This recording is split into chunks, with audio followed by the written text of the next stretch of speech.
Can you see the screen, please?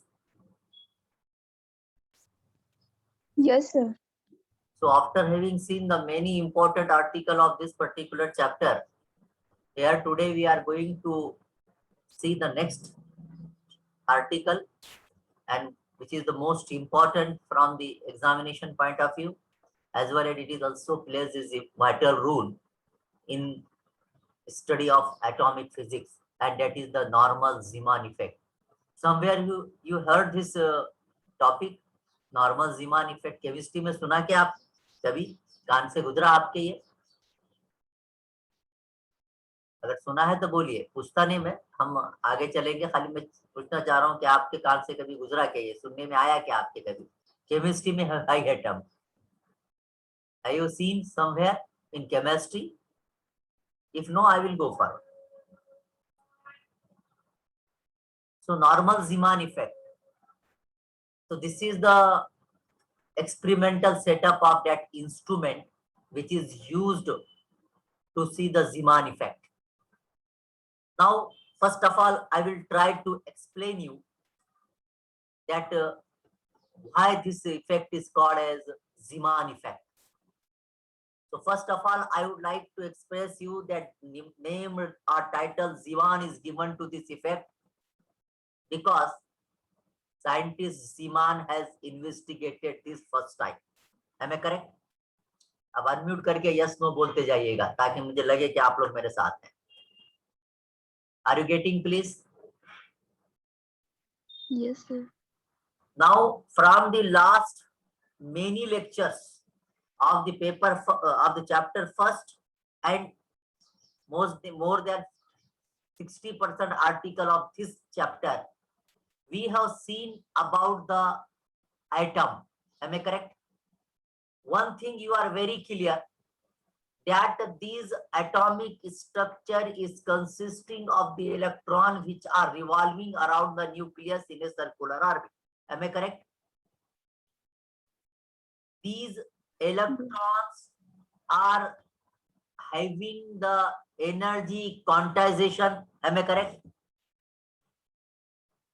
These electrons possess the different quantum numbers when they are divided into the different shell and subshell. Are you agree? Yes, sir. When these electrons are having the energy more or less than is fixed to that particular cell, then electron jumps from the one energy level to the another energy level. Are you agree with this my statement? Yes, sir. You are also familiar with the fact that due to the transition or due to the jumping of electron from one energy level to the another energy level, there is formation of spectral lines. Am I correct? Yes. These spectral lines when combined together collectively called as spectrum. Am I correct? Yes. That means one point is very much clear to you that any element, चाहे वो hydrogen का हो, sodium का हो या किसी और का हो, जिसके अंदर भी ये कैपेसिटी है कि जिसके एटम्स ट्रांजिशन करते अपने मीन पोजीशन पर वाइब्रेट करते, उनके वजह से स्प्लिटिंग होती, सॉरी उनके वजह से जो है तो क्या होता, transition of electron from one energy level to the another energy level होता, जिसकी वजह से स्पेक्ट्रल लाइंस आपको क्या होते, नजर आते. कभी 3 लाइन दिखते, कभी 6 लाइन दिखते, कभी जो भी लाइन दिखने का दिखते है. करेक्ट? अगर आपको फर्स्ट ईयर का हमारा स्पेक्ट्रोमीटर का एक्सपेरिमेंट याद आ रहा हो तो हमने 7 कलर देखे थे, violet, indigo, blue, green, orange, red. Am I correct? Yes sir. इन लाइंस को क्या नाम से पुकारते थे आप? Spectral lines. इन लाइन को क्या क्या रहता? फ्रीक्वेंसी रहती, बराबर है. इन लाइन को वेवलेंथ रहती, बराबर है. इन लाइंस को इंटेंसिटी रहती, बराबर है. इंटेंसिटी कम ज्यादा हो सकती है, ये आप मानते हैं? Yes sir. फ्रीक्वेंसी कम ज्यादा होती, आप ये मानते हैं? Yes sir. आपके साथों लाइंस की वेवलेंथ एक जैसी रहती क्या? नो. सबका जो है तो रिफ्रैक्टिव इंडेक्स एक रहता क्या? नहीं, No. सबका रिफ्रैक्टिव इंडेक्स अलग, सबकी वेवलेंथ अलग, हर एक की इंटेंसिटी अलग, या सबकी इंटेंसिटी एक भी रही तो हमेशा इंटेंसिटी एक रहेंगी जरूरी नहीं, सबकी फ्रीक्वेंसी एक रहेंगी जरूरी नहीं। Are you agree with this? मैं ये पार्ट अच्छी तरह से समझ लीजिए। समझ में आ गई बात आपको? जो Yes, sir. लाइंस मिलते हैं उनको कभी कभी बैंड भी बोलते हैं। क्या नाम से पुकारते हैं उनको? First band, second band, fourth band, ऐसा भी बोलते हैं। Are you agree with this word band? Spectral lines भी बोलते हैं, लेकिन कभी कभी उसको क्या बोलते हैं? Below band, yellow band, band के नाम से भी पुकारते हैं, BAND। सेकंड ईयर में बताया था मैंने जब हम बैंड थ्योरी पढ़ रहे थे, याद आता आपको? Yes, sir. अच्छा, बैंड कभी जो है तो इस तरह के भी होते हैं, यानी कि कभी जो है तो इस तरह के भी बैंड दिखेंगे आपको, ये भी बैंड है, बराबर है क्या? Yes. कभी जो है तो ऐसे भी रहते हैं। आपने शायद न्यूटन रिंग का एक्सपेरिमेंट किया होगा अभी तक प्रैक्टिकल में। ये देखो, ये ऐसे जो फिगर दिख रही है यहाँ पे, ये भी first band, second band, third band, fourth band, इस तरह के रिंग भी दिखते हैं। Am I correct? Are you agree with this my statement? Yes. तो ये तमाम चीजें जो बैंड्स वगैरह, स्पेक्ट्रल लाइंस वगैरह दिखते, ये काय की वजह से होता है आपको समझ में आता है, और इनके साथ कौन कौन सी चीजें जुड़ी रहती ये भी समझ में आ गया। अच्छा, मुझे ये बताइए, आपके जब ये सोडियम की लाइट देखे आपने, मर्क्यूरी लाइट देखे आपने, है कि नहीं? यानी कि खास है सोडियम लाइट, मर्क्यूरी लाइट या हाइड्रोजन लाइट, इनके अंदर ये कैपेसिटी है कि जब इनको इलेक्ट्रिक फील्ड लगाते, जोड़ते ना आप कहीं ना कहीं, लगाते ना, कनेक्शन देते ना, Yes. कनेक्शन जुड़ाते ना आप, ऐसा लगाते कनेक्शन, लाइट को लगाते ना, इलेक्ट्रिक फील्ड पास करते, तब जाके इन्हें क्या करती? रेज निकालती। फिर ये रेज छोटे छोटे पार्टिकल की बनी रहती, फिर इलेक्ट्रॉन रहते, इनके अंदर पार्टिकल का वाइब्रेशन रहता, और इसकी वजह से जो है स्पेक्ट्रल लाइन दिखते। यानी स्पेक्ट्रल लाइन का जन्म किसकी वजह से होता? यानी कि वो जो हाइड्रोजन है, या जो है सोडियम है, या जो मर्क्यूरी है, उसके जो आयन्स हैं, उसके जो इलेक्ट्रॉन्स हैं, वो अपने मीन पोजीशन पर वाइब्रेट करते और एक एनर्जी से हटके दूसरी एनर्जी लेवल पर जाते, जिसकी वजह से वो किसको जन्म देता है? एक स्पेक्ट्रल लाइंस, यानी स्पेक्ट्रम को। बराबर है? आप तमाम लोग ज्वाइन होते रहिए, अफशा वगैरह यस नो बोलते रहिएगा, ठीक है? समझ में आ रही बात? बोलते रहिए yes no please. Yes, sir. ठीक है, तो अब सवाल ये हो गया कि अपने को इतना पूरा नॉलेज है, अब जीमान इफेक्ट क्या है?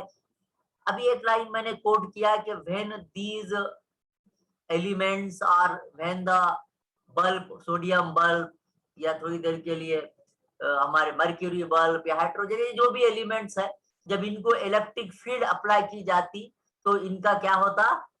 ये जो है तो इनका ट्रांजिशन होता, इनकी जंपिंग होती, और इनके पार्टिकल्स वाइब्रेट करते और क्या बनाते? Spectral line. स्पेक्ट्रल लाइंस बनाते। Zeeman has found out its effect that when this source of light is subjected to magnetic field also, electric field तो अप्लाई करे बाद ही स्पेक्ट्रल लाइट दिखते, लेकिन जीमान ने क्या बोला कि अगर इन सोर्स ऑफ लाइट को इलेक्ट्रिक फील्ड के साथ साथ अगर मैग्नेटिक फील्ड भी लगा दी जाए, समझ में आ रही बात आपके? इलेक्ट्रिक फील्ड तो लगाना जरूरी है, जब तक इलेक्ट्रिक फील्ड लाइन नहीं रही जब तक तो स्पेक्ट्रल लाइन दिखेंगे ही नहीं. लेकिन in addition to electric field, when the magnetic field is also applied, yeah, in other words you may say that when the source of light producing the line spectrum is kept in a magnetic field, then the spectral lines which are produced, they get splits up. मतलब जब खाली electric field लगी हुई थी, source of light था, तो क्या मिल रहा था हमारे को? क्या मिल रहे थे? बोलिए ना, आवाज नहीं आती, मध्य की आवाज कभी क्लियर नहीं पूरे 3 साल में। बोलिए ना, स्पेक्ट्रल लाइंस।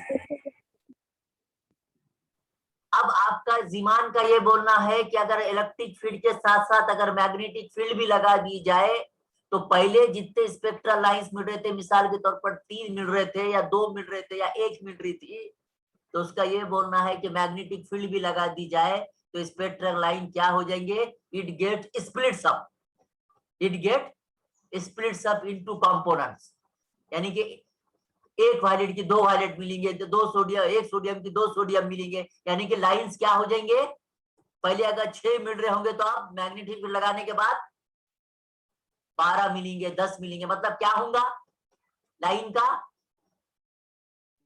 स्प्लिट। स्प्लिटिंग हो जाएगी। और ये इफेक्ट किसकी वजह से जन्म में आया, यानी स्प्लिटिंग किसकी वजह से हुई, क्या लगाने की वजह से,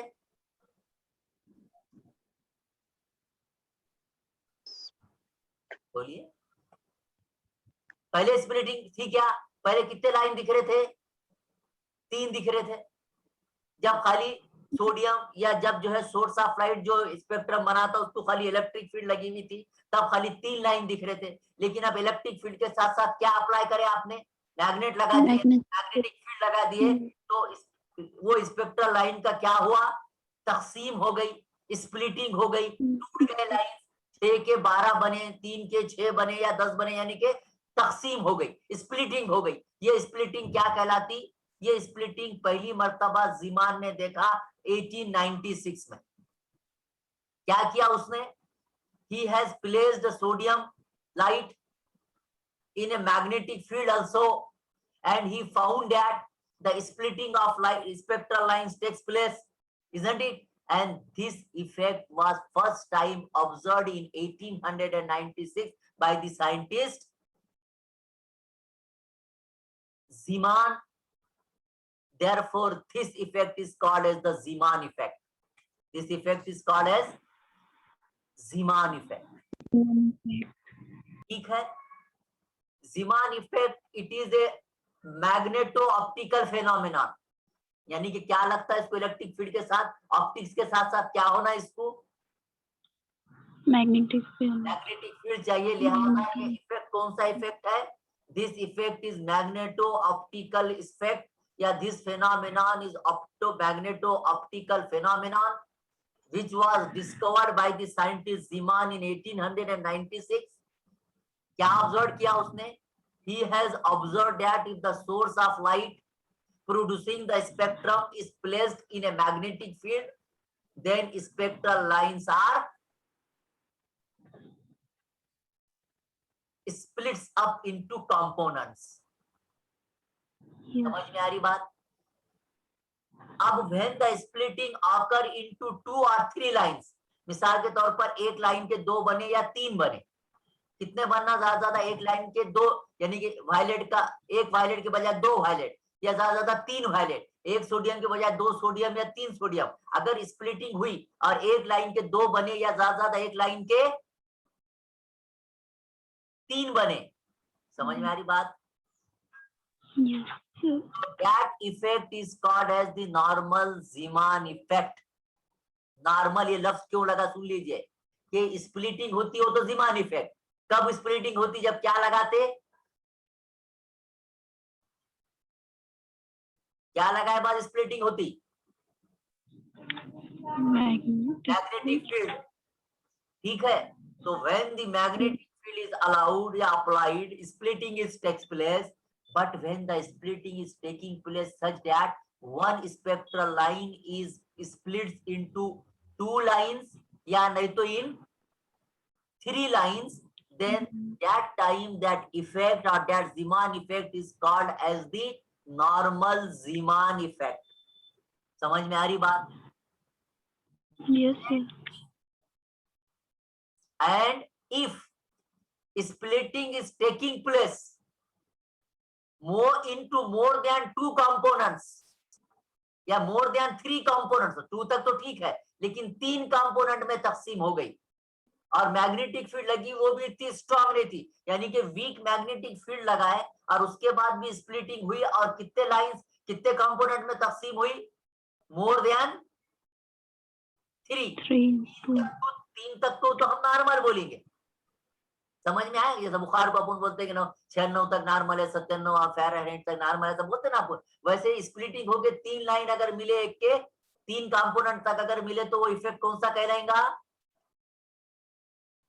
नॉर्मल Zeeman Zeeman effect. लेकिन स्प्लिटिंग हुई मैग्नेटिक फील्ड लगाने के बाद, मैग्नेटिक फील्ड की कुव्वत भी यानी कि उसकी पावर भी कम थी, यानी कि वीक मैग्नेटिक फील्ड थी, और वीक मैग्नेटिक फील्ड के बावजूद मोर देन 3 कंपोनेंट में स्प्लिटिंग हुई, तो उस किस्म का Zeeman effect normal Zeeman effect नहीं रहेगा, बल्कि वो कौन सा जीमान इफेक्ट बन जाएगा, एनोमलस जीमान इफेक्ट। सुन लीजिए दो नाम, नॉर्मल जीमान इफेक्ट और एनोमलस। समझ में आ गई क्या बात आपको? अब ये जीमान इफेक्ट कैसे होता, क्या क्या होता जीमान इफेक्ट में, इतना तो समझ में आ गया आपके। क्या होता बाबा जीमान इफेक्ट में? स्पेक्ट्रल लाइन, स्पेक्ट्रल लाइन का क्या होता? अफशा आइए, खाली मोबाइल लगा के चले गए आप। है सर। तो फिर बताइए ना, मैं कह रहा हूं आपसे कि स्प्लिटिंग होती, बोलिए ना कि स्पेक्ट्रल लाइंस टूटते, एक के 4 बनते, एक के 2 बनते, बोलिए ना। नॉर्मल जीमान इफेक्ट में क्या होता कि मैग्नेटिक फील्ड लगाने के बाद स्पेक्ट्रल लाइंस की क्या होती, स्प्लिटिंग होती, टुकड़े हो जाते। हाँ, टुकड़े होते, स्प्लिटिंग होती, और यही स्प्लिटिंग क्या कहलाती, ये इफेक्ट को क्या जीमान इफेक्ट। अगर स्प्लिटिंग हुई और 2 या 3 कंपोनेंट तक ही स्प्लिटिंग हुई, यानी कि एक लाइन 2 या 3 कंपोनेंट तक स्प्लिट हुई, तो वो इफेक्ट कहलाता नॉर्मल जीमान। लेकिन जरूरी नहीं है कि हमेशा 3 ही कंपोनेंट पे स्प्लिटिंग हो, कुछ एलिमेंट्स, कुछ जो है तो सोर्स ऑफ लाइट ऐसे हैं कि जिनको अगर वीक मैग्नेटिक फील्ड भी लगाए तो वहां पर स्पेक्ट्रल लाइंस की स्प्लिटिंग मोर देन 3 कंपोनेंट में भी होती है, isn't it? और अगर स्प्लिटिंग मोर देन 3 कंपोनेंट में हो रही है, स्प्लिटिंग हुई तो वो तो जीमान इफेक्ट ही कहलाएगा, लेकिन अगर 3 कंपोनेंट से ज्यादा में होती है तो नॉर्मल नहीं रहेगा, बल्कि उन्हें क्या बन जाएगा, एनोमलस जीमान इफेक्ट। समझ में आ गई क्या जी आपको? डेफिनेशन क्या होता है ये सब समझ में आ गया? क्लियर बताया, एकदम एकदम ओपन करके बताने की कोशिश किया। And this normal Zeeman effect can be studied or can be explained quantitatively by the classical theory। ये स्प्लिटिंग हुई इतना तो समझ में आ गया तुम्हारे? मैंने कहा, आपने यकीन किया क्योंकि ज़ीमान ने देखा, आपने को बोला, मैंने पढ़ा तो आपको बता दिया। हम दोनों ने यकीन कर लिया। ज़ीमान ने एक्सपेरिमेंट किया कि एक स्पेक्ट्रल लाइन के क्या होती, मैग्नेटिक फील्ड लगाए तो स्प्लिटिंग होती, लिहाजा इस इफेक्ट को क्या नाम से पुकारना हमने, Zeeman effect. But how this Zeeman effect takes place, कि भाई क्यों स्प्लिटिंग होती, कौन से अवामिल, कौन से फैक्टर जिम्मेदार है स्प्लिटिंग करने के लिए, इसका एक्सप्लेनेशन, इसकी वजह तो दरकार है कि नहीं? तो आपसे ये कहा जा रहा है कि the explanation of the Zeeman effect can be given quantitatively, यानी कि क्वालिटी की बुनियाद पर, बाय द क्लासिकल थ्योरी। दोनों थ्योरी की मदद से इसका एक्सप्लेनेशन दिया जाता है, क्लासिकल थ्योरी और क्वांटम थ्योरी। हुआ क्या जी, ये लफ्ज कभी सुने क्या, क्लासिकल थ्योरी, क्वांटम थ्योरी, हुआ क्या, कभी लिया मैंने?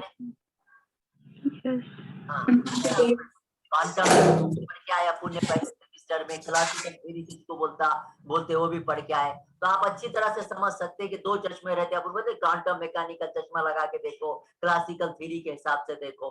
तो वो नुक्ते नजर से अगर देखा जाए तो क्लासिकल थ्योरी में भी ये नॉर्मल ज़ीमान इफेक्ट का एक्सप्लेनेशन मौजूद है। अगर आपको बोले नॉर्मल ज़ीमान इफेक्ट क्या है, या अगर आपको एमसीक्यू आया कि splitting of spectral line is called as dash, Raman effect, Newton effect, Zeeman effect, none of this, तो क्या लिखेंगे आप? नॉर्मल एमसीक्यू पलटा के ऐसा भी आ सकता कि in which effect magnetic field produce its effect, Yes. ऐसा भी आ सकता। Magnetic field is required to perform dash effect,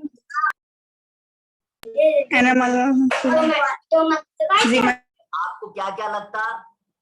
time ये आपने को याद रहना कि भाई मैग्नेटिक फील्ड भी लगती नॉर्मल ज़ीमान इफेक्ट में या ज़ीमान इफेक्ट में। समझ में आ गई बात? चलूं आगे? Yes, sir. Yes. के लिए चले हम। Yes. चलिए, experimental arrangement for the normal Zeeman effect. The arrangement for the normal Zeeman effect is as shown in figure. ये फिगर याद रखिए. Here yum ये पूरा जो दिख रहा है यम या ये पूरा ये yum is the strong electromagnet capable of producing very strong magnetic field. ये जो दिख रहा है क्या आपको, ये पूरा ये भी मैग्नेट का हिस्सा है. ये जो पी दिख रहा ना, उनके नौकीले हिस्से हैं. वो समझ में आ गया क्या आपके? The arrangement is as shown in figure. Here yum is the strong electromagnet capable of producing very strong magnetic field. समझता ना, strong magnetic field, weak magnetic field. अपने पास रहते ना मैग्नेट, छोटा मैग्नेट रहा तो कम दूर का खींचता, बड़ा मैग्नेट ज्यादा खींचता है कि नहीं. So that magnet is very strong magnetic field. It can be produced by इसके दो कोनिकल, उसके आपको मालूम है पोल पीसेस रहते. तो इस canonical pole pieces PP have longitudinal holes drilled producing them. ये देखिए ये उसके क्या है, पोल पीसेस है. PP नाम दिए उनको. क्या नाम दिए वो मैग्नेट के पोल पीसेस को? PP. के दरमियान ऐसा होल है और दोनों के बीच में यहाँ पर सोर्स ऑफ लाइट रखा हुआ है, यल. यानी कि जो है ना सोर्स ऑफ लाइट बोलो, जिसका स्पेक्ट्रम निकलता. सोर्स ऑफ लाइट कौन सी? मर्क्यूरी हो सकती और सोडियम हो सकती और हाइड्रोजन हो सकता. समझ में आ रही बात आपके? अपने कैसे वहां रखे थे, मर्क्यूरी लाइट गिराते थे अपन स्पेक्ट्रम के ऊपर, आता है फर्स्ट ईयर का याद? Yes, sir. तो वैसे भी यहाँ पर क्या रखे, दोनों मैग्नेटिक फील्ड के बीच में ए सोर्स ऑफ लाइट यल इमिटिंग द लाइन स्पेक्ट्रम. यानी कि ये सोर्स है जिसका क्या निकलता, स्पेक्ट्रम निकलता. और कैसा स्पेक्ट्रम प्रोड्यूस करता हो, उसके स्पेक्ट्रम कैसे आते? लाइन. अभी बताया था ना, लाइन भी आते और सर्कुलर भी रहते. तो इसके स्पेक्ट्रम कैसे आते होगा? कौन से कलर, कौन सी लाइट है? मर्क्यूरी है क्या? ये हाइड्रोजन है क्या? Sodium. लाइट है, यानी सोडियम वेपर लैम्प. अपने डिपार्टमेंट में है सोडियम वेपर लैम्प, लकड़ी के डब्बों में रखे हुए हैं अपन ने. आपने करे होंगे न्यूटन के एक्सपेरिमेंट करे होंगे अगर प्रैक्टिकल करते होंगे तो. या फर्स्ट ईयर में आपने मेरे पास मर्क्यूरी का एक्सपेरिमेंट करे, मर्क्यूरी लैम्प इस्तेमाल करे थे. किसके अंदर रखा हुआ था बल्ब को? एक लकड़ी के ठोके के अंदर रखा हुआ है ना, है क्या? याद आता क्या? Yes, sir. तो ये सोर्स ऑफ लाइट यल emitting the spectrum that is sodium vapour lamp is placed between the two pole pieces here. दो पोल पीसेस के बीच में क्या रखे आपने? लाइट यल रखे जो कि स्पेक्ट्रम प्रोड्यूस करती है. एंड अब क्या होगा, अब ये पूरी लगेंगी प्रोसेस होगा. देखेंगे इनको, देखने के वास्ते क्या लगता? स्पेक्ट्रोग्राफ. वहां अपन कैसे देखते थे? स्पेक्ट्रोमीटर से देखते थे, क्योंकि वहां की मर्क्यूरी लाइट थी. लेकिन यहाँ पे सोडियम लाइट है और उसका स्पेक्ट्रम अगर देखने का है तो सादे जो है तो हमारे टेलीस्कोप से नहीं दिखता, बल्कि कौन से किस्म का इंस्ट्रूमेंट इस्तेमाल करना पड़ता? स्पेक्ट्रोग्राफ. वो भी हाई रिजोल्यूटिंग पावर का, यानी कि स्ट्रॉन्ग वाला. तो high resolving spectrophotograph is used to see the spectrum produced by this light. अब क्या होगा, आप ऐसा रखिए यहाँ रख के. अब स्पेक्ट्रोग्राफ भी दो जगह रखे हुए, एक रखा हुआ है ऐसा और एक रखा हुआ है ऐसा. यानी कि अपनी को इसके जो स्पेक्ट्रम फॉर्म होंगे ना, इसके स्पेक्ट्रम को देखने के वास्ते दो अलग अलग एंगल से जाने का. एक जाने का लॉन्जिट्यूडिनल और एक जाने का ट्रांसवर्स. समझ में आ रही क्या बात आपके? एक यहाँ से देखने का, दिख रहा है क्या आपको? यहाँ से देखे समझ. और एक कहां से देखने का? ये रास्ते से देखने का. तो कैसा देख रहे हैं आपको? यहाँ स्पेक्ट्रम जो फॉर्म होगा, आप इसको कौन कौन से प्लेन से देखेंगे? एक लॉन्जिट्यूडिनल और दूसरी लॉन्जिट्यूडिनल ट्रांसवर्स. समझता क्या तुम्हारे को?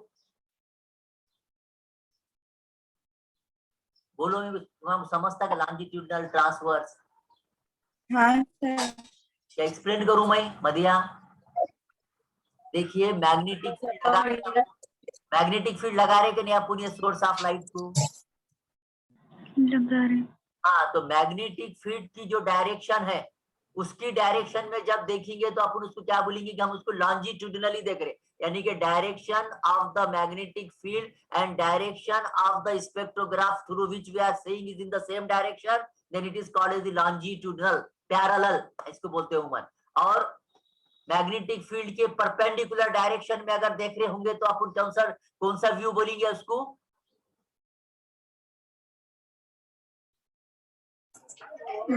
ट्रांसवर्स. Transverse view. समझ में आ रहा है क्या? तो आपको ये बोल रहे हैं कि यहाँ जो स्पेक्ट्रम तैयार होगा इसको स्पेक्ट्रोग्राफ की मदद से देखेंगे दो तरीके से, एक ट्रांसवर्स तरीके से और एक लॉन्गिट्यूडिनल तरीके से। देखिए यहाँ पर भी हमने जब इसको मैग्नेटिक फील्ड नहीं लगाए थे तब कितने लाइन थे मिसाल के तौर पर? एक। जब मैग्नेटिक फील्ड ऑन कर दिए, बटन ऑन कर दिए मैग्नेटिक फील्ड का, शुरू हो गई मैग्नेटिक फील्ड, अब क्या होगा? क्या बोला आपने को जीमान ने? कि एक लाइन के आप क्या हो जाएंगे? पूरे हो जाए, स्प्लिट हो जाए। स्प्लिटिंग हो जाएगी। क्या हो जाएंगे? स्प्लिटिंग हो जाएगी। पीरियड के वक्त थोड़ा सा एकांकिका में बैठने की कोशिश करो बेटा आप लोग। हाँ प्लीज, आप लोगों से रिक्वेस्ट है, ऐसे अवसर आए हैं, आपदा आई है देश के ऊपर, कोविड का मसला है बोल के ऑनलाइन पीरियड ले रहे, आप लोगों से रिक्वेस्ट है, ठीक है, घर के मामला होते हैं, थोड़ा सा अकेले में दूर जहाँ पर बैक साउंड नहीं आएंगे वहां अगर बैठे तो बड़ी मेहरबानी होगी। चलूं मैं आगे? अब क्या हुआ? मैग्नेटिक फील्ड लगाने से क्या हो गया? स्प्लिटिंग हो गई। स्प्लिटिंग हो गई, क्या दिखने लगे? अब एक लाइंस के दो तीन लाइन दिखने लगे, बराबर है। अब ये दो तीन लाइन को कितने तरीकों से देखो? दो, ट्रांसवर्स और लॉन्जिट्यूडिनल। चलिए देखिए, अब आपके सामने एक्सप्लेन करें, the position of spectral line is noted without applying the magnetic field. क्या करें? मैग्नेटिक फील्ड अप्लाई करने से पहले स्पेक्ट्रल लाइन की पोजीशन देख लिए, खड़ी है, आड़ी है, देखिए ओरिजिनल लाइन पहली, ठीक है। अब magnetic field is switched on, करें मैग्नेटिक फील्ड का बटन ऑन करें, and spectral line is viewed longitudinally through the hole. कहां से देखे? होल में से देख रहे, longitudinally through the hole drilled in the pole pieces, है क्या? पोल पीसेस में ड्रिल है, हाँ, and parallel to the direction of the field applied, इसको बोलते हैं longitudinal. It is found that the spectral line is split into two component. अब जब देख रहे लॉन्जिट्यूडनली तो क्या लग रहा है? पहले एक ही थी स्पेक्ट्रल लाइन, मैग्नेटिक फील्ड लगाने के बाद एक स्पेक्ट्रल लाइन के कितने हो गए? दो हो गए। एक है हाँ, दो जो लाइन हुए उसमें की one line is of shorter wavelength than original one and one line is of longer wavelength than previous one. पहले कितने लाइन थी? एक थी, जिसको ओरिजिनल लाइन बोलेंगे हम, बराबर है। समझ में आ रही के बात तुम्हारे? मैं क्या बोल रहा हूँ तो बढ़िया? Yes sir. आपको बोल रहे कि पहले एक लाइन थी, उसकी कुछ तो भी वेवलेंथ थी लैम्बडा। अब क्या हुआ? जैसे मैग्नेटिक फील्ड लगा दिया, अब एक लाइन के कितने लाइन दिख रहे? कितने कंपोनेंट दिख रहे? दो। अब दो जो दिख रहे उसमें की एक वेवलेंथ पहली की वेवलेंथ से कम है और दूसरी की वेवलेंथ पहली की वेवलेंथ से ज्यादा है, और पहली की ओरिजिनल वेवलेंथ तो प्रेजेंट ही नहीं है। समझ में आई क्या बात? अगर वो प्रेजेंट रहती तो कितने दिखना था? फिर तीन नहीं दिख रहे, दिख रहे कितने? एक के दो दिख रहे, एक के कितने दिख रहे? अब दो दिख रहे, मैंने ज़ीमान इफेक्ट तो हुआ। और उनकी वेवलेंथ जब चेक करें स्पेक्ट्रोग्राफ से तो पहले की एक की वेवलेंथ पुरानी वाली जो ओरिजिनल वेवलेंथ थी उससे एक की ज्यादा है और एक की कम है। बात। और ये भी देख रहे कि the two components are found to be symmetrically situated about the position of parent line, यानी कि पहली की पेरेंट लाइन जहां थी ना, मिसाल के तौर पर पेरेंट लाइन अगर ये यहाँ थी तो दोनों जो है तो एक कम वेवलेंथ वाली यहाँ आई, दूसरी हायर वेवलेंथ वाली यहाँ आई, और इन्हें तो हाइट नहीं प्रेजेंट। समझ में आ रही क्या बात? यानी कि दो लाइन कहां पर है ओरिजिनल के? एक लेफ्ट को और एक राइट को। हालांकि ओरिजिनल वाली दिख तो नहीं रही, लेकिन सिचुएशन के हिसाब से ऐसा लग रहा कि एक जो है तो एक पहले वाली के एक राइट को है और एक लेफ्ट को, यानी कि सिमेट्रिकली डिवाइड हो गई। समझ में आ रहा है क्या बात को आप? अब ये कैसे देखे आप? Analysing this two lines with the Nicol prism, जब उसको निकोल प्रिज्म लगा के, प्रिज्म है था ना, तो उसमें भी निकोल प्रिज्म लगा के जब देखे तो ये समझा कि ये दोनों लाइन जो है circularly polarised in opposite direction, यानी कि दोनों लाइंस की डायरेक्शन कैसी है? एक ऐसी है और एक ऐसी है, मतलब एक इधर एक इधर, यानी दो पोल बने हुए हैं इसके, इधर का एक पोल और इधर का एक पोल। उसको क्या बोलते हैं? अब जब पोल बनते तो अपन क्या नाम से पुकारते हैं उसको? पोलराइज्ड।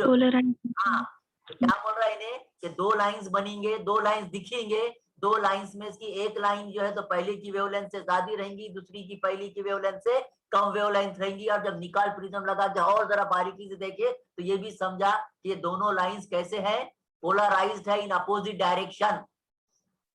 अब कौन से व्यू से देखे थे जी ये जो दो लाइन दिखे तो कौन से व्यू से देखे थे तुमने, कौन से व्यू से देखे थे नदिया? लॉन्जिट्यूडिनल व्यू से देखे थे। तो लिहाजा ये इफेक्ट क्या करेगा, normal longitudinal Zeeman effect. Am I correct? Unmute कीजिए आप। समझ में आ गया क्या? Yes sir. अब दूसरा कौन से व्यू से देखना, ट्रांसवर्स व्यू से देखना। ट्रांसवर्स व्यू से देखना मतलब कैसा रहना डायरेक्शन मैग्नेटिक फील्ड की देखने की, परपेंडिकुलर। थोड़ा बराए मेहरबानी थोड़े देर के लिए आपका माइक अनम्यूट रखिए। Perpendicular direction of magnetic field, बराबर है। नाउ अब क्या होगा, अभी भी स्प्लिटिंग दिखेगी, लेकिन जब ट्रांसवर्स व्यू से दिखी, लॉन्जिट्यूडिनल में देख रहे थे तो एक के कितने दिखे थे, दो। अब जब ट्रांसवर्स देखेंगे तो you can see that a single spectral line is split up into 3 components। अब मैग्नेटिक फील्ड लगाने के बाद, मैग्नेटिक फील्ड नहीं लगाए जब तो 21 दिखता, लेकिन जैसे मैग्नेटिक फील्ड का बटन ऑन करे अब एक लाइन के बजाय 3 लाइन दिख रही, ट्रांसवर्स व्यू देख रहे हैं हम। अब एक सेंट्रल लाइन रहेंगी जो ओरिजिनल रहेंगी, 3 लाइन में के कौन से रहेंगे, एक सेंट्रल में रहेंगी जो कौन सी रहेंगी, ओरिजिनल पहली वाली वेवलेंथ लैम्बडा वाली, और उसके दाएं तरफ एक रहेंगी जिसकी वेवलेंथ पहले से कम रहेंगी, और उसके बाएं बाजू एक रहेंगी उसकी वेवलेंथ पहले से ओरिजिनल से ज्यादा रहेगी। यानी कि when we see the or when we observe the spectrum transversely, then the central line has the same wavelength as the original line and plane polarized to with the vibration parallel to the field. Two lines are having the wavelength one more than previous one is less than previous one. And when such type of straight, और जब इनको इनकी symmetry भी देखते तो we found that the outer lines are symmetrically situated on the either side of the central line। यानी central line के आजू बाजू एक दाएं और एक बाएं, एक कम वेवलेंथ की और एक ज्यादा वेवलेंथ। समझ में आ गई की बात? The displacement of outer line from the central line is known as, ये जो डिस्प्लेसमेंट हो गया either outer line from the central line से, यानी कि सेंट्रल लाइन है दूसरे लाइन है, तो यहाँ से यहाँ तक का आने का और यहाँ से यहाँ तक आने का जो फासला है ना, इसको क्या नाम से पुकारते आप, you will call this as Zeeman shift.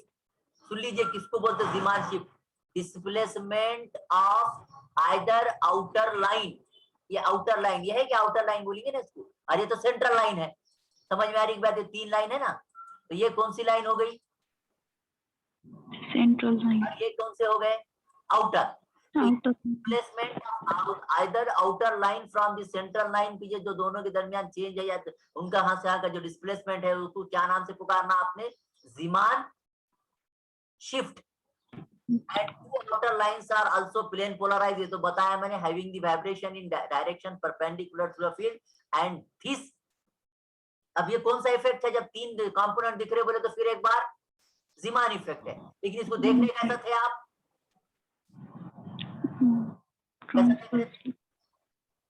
Transverse. लिहाजा this effect is called as normal. Normal है क्या, इन्हें अनामलस है,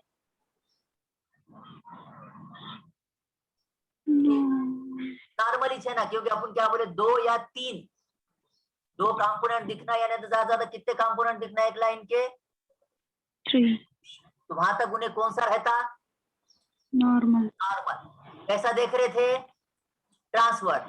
तो ये इफेक्ट क्या कहलाता, नॉर्मल ट्रांसवर्स ज़ीमान इफेक्ट। समझ में आई क्या बात तुम्हारे? Yes sir.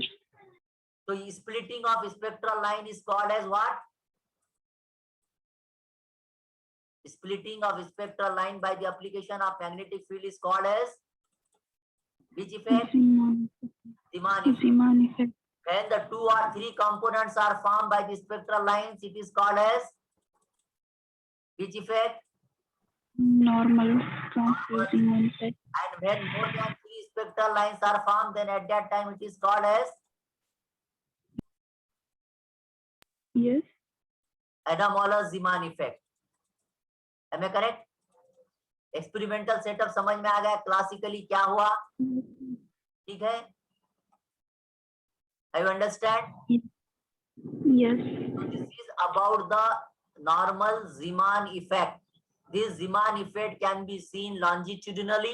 Longitudinally बोले तो देखने की डायरेक्शन और लगाए हुए मैग्नेटिक फील्ड की डायरेक्शन अगर पैरेलल है, दोनों एक ही डायरेक्शन में देख रहे, तो उस वक्त के देखने को हम कौन सा डायरेक्शन बोलेंगे, longitudinal transverse, longitudinal Zeeman effect.